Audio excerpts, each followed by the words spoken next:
My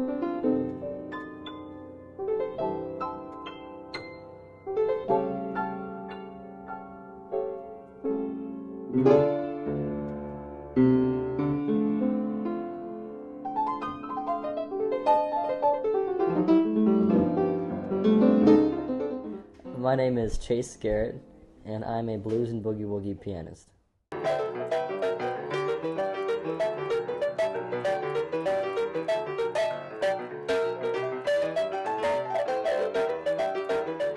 I've been playing for 11 years now.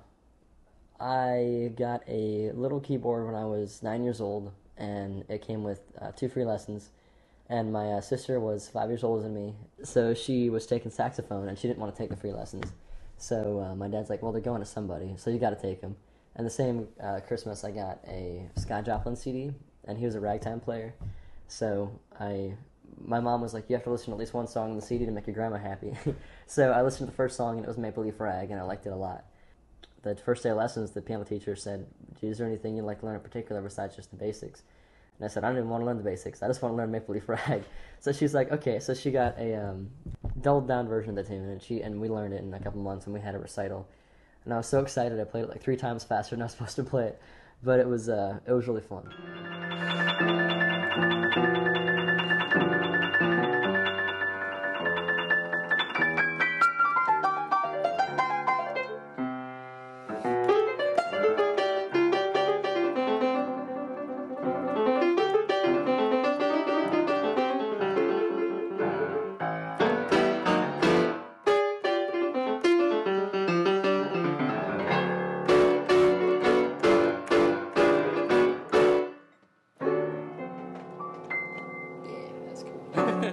I started to write my own music pretty much immediately when I started learning piano.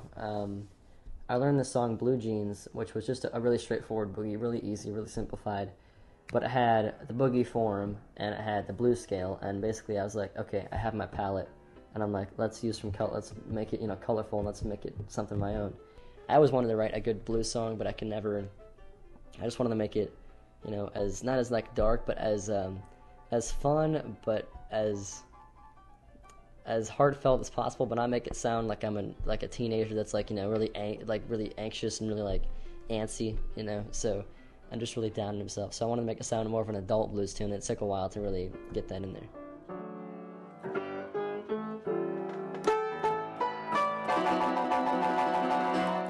It's like I can listen to 12 bars, and then you could play the exact same thing, but it's completely different and completely new, and it's like you're telling a story without using words, and to me, it's just amazing. Like, I look at it as when someone's playing, I'm like, oh, okay, like, I'm kind of getting what they're saying through their music, like someone would if they're listening to a song, but I'm just like, okay, this is what you're getting at, and I try to do that in my boogie woogie playing, too.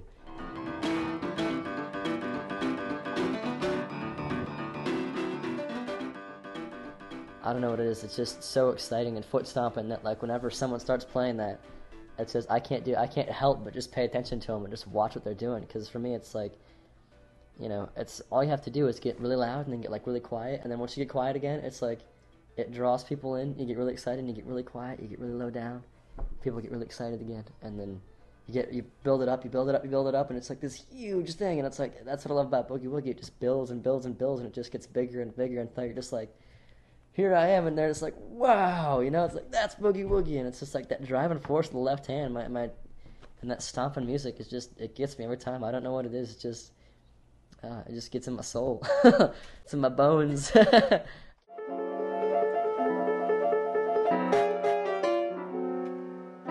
just learned to play by ear from the beginning, because she would play something, and then I'd look at what her hands were doing, and I'd see it was a pattern, kind of like a puzzle. And I just wanted to put the puzzle together, and so I'd say, this goes here, and eventually I learned the blues scale, and from there I said, well, here's a scale in 1 octave, but maybe I can put it up here, put it down here, put this note up here, put it down here, and basically just put the puzzle together different ways and create a different picture every time I do it. So it's like, that's basically how I started improvising and really learning to do stuff. And I learn all my stuff by ear. I just listen to something and then play it.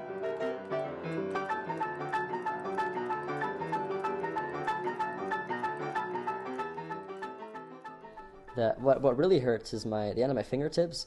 which, especially in the cold, they start to crack, and there's been a few times where I've started to bleed, and there's like little dots all over the piano, and so what I do to heal myself is I use hand lotion, but I also, when I really need it, I have super glue, and I know people think it's like so odd that I use super glue, but it just gets in the crack and I press it up and then it doesn't open, and it makes the pain go away because it's not opening and closing, opening and closing.